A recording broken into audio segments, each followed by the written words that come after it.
देश में विभाजनकारी राजनीति करने वाले लोग सुर्खियां बटोरने के लिए आदरणीय गृहमंत्री अमित शाह जी के संसद में दिए गए बयान के एक छोटे से हिस्से को तोड़ मरोड़ कर पेश कर रहे हैं और लगातार ये घृणित कार्य कांग्रेस पार्टी कर रही है और उन अंबेडकर जी के नाम पर कर रही है जिसने हमेशा डॉक्टर अंबेडकर जी का अपमान करने का काम किया।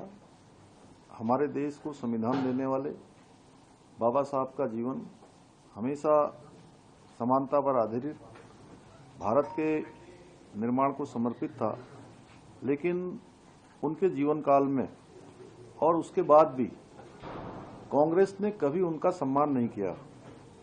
जब बाबा साहब को संविधान सभा का सदस्य बनाया गया था तो नेहरू जी की सह पर कांग्रेस के कई नेताओं ने उनका जमकर विरोध किया। और यही नहीं, जब बाबा साहब अंबेडकर चुनाव के मैदान में खड़े हुए तो 1952 का लोकसभा का चुनाव हो या 1954 के लोकसभा का उपचुनाव में बाबा साहब को हराने के लिए बहुत षड्यंत्र उन्होंने रचे और खुद उस समय नेहरू जी ने खुद उन क्षेत्रों में जाकर कई जनसभाएं की और कांग्रेस पार्टी ने बाबा साहब को कभी कोई पुरस्कार नहीं दिया, परंतु उन्हें चुनाव में हराने वाले उनके ही जो एक सहायक थे नारायण सदोबा काजरोलकर, उनको पद्म भूषण देकर सम्मानित किया गया। जब बाबा साहब ने नेहरू जी और उनके समर्थकों के द्वारा जो लगातार उनके षड्यंत्रों से तंग आकर कानून मंत्री के पद से इस्तीफा दिया और उनके इस्तीफे के बाद उनको संसद में बोलने तक का मौका नहीं दिया, क्योंकि अपने इस्तीफे में बाबा साहब ने लिखा था कि नेहरू जी ने लगातार उनकी उपेक्षा की और यहां तक कि उन्हें संसद की कमेटियों में भी जगह नहीं दी। इतना ही नहीं, उन्होंने अपने इस्तीफे में इस बात का भी उल्लेख किया था कि कांग्रेस नेहरू जी लगातार उनकी उपेक्षा कर रहे हैं और उनका सारा ध्यान केवल मुस्लिम तुष्टीकरण पर रहता है और उन्हें लेकिन दलितों और आदिवासियों की कोई चिंता नहीं है, उनकी सुरक्षा की कोई चिंता नहीं है, केवल मुस्लिम सुरक्षा की चिंता है। कांग्रेस ने बाबा साहब के त्यागपत्र को जनता के बीच में भी नहीं आने दिया, क्योंकि इससे पंडित नेहरू जो उनकी सच्चाई थी वो उजागर हो जाती। क्योंकि पंडित नेहरू ये नहीं चाहते थे कि कोई भी उनसे ज्यादा योग्य व्यक्ति संसद में बोले, जनता के सामने आए।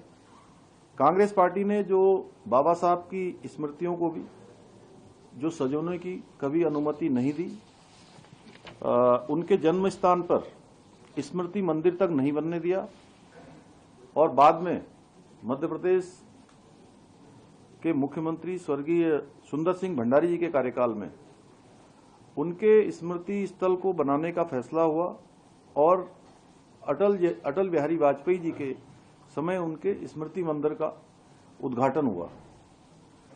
दिल्ली स्थित अंबेडकर सेंटर का निर्माण भी कांग्रेस ने रोकने की कोशिश की। जब से प्रधानमंत्री श्री नरेंद्र मोदी जी की सरकार आई, बाबा साहब की स्मृतियों को सजोने का कार्य हुआ, चाहे वो लंदन हो, दिल्ली हो, नागपुर, मुंबई में उनके जीवन से जुड़ी महत्वपूर्ण स्थलों पर स्मृतियों का निर्माण किया गया है। कांग्रेस पार्टी ने बाबा साहब की स्मृति बनाने के लिए कभी कोई कदम नहीं उठाया, बल्कि उसमें हमेशा रुकावट डालने का काम किया।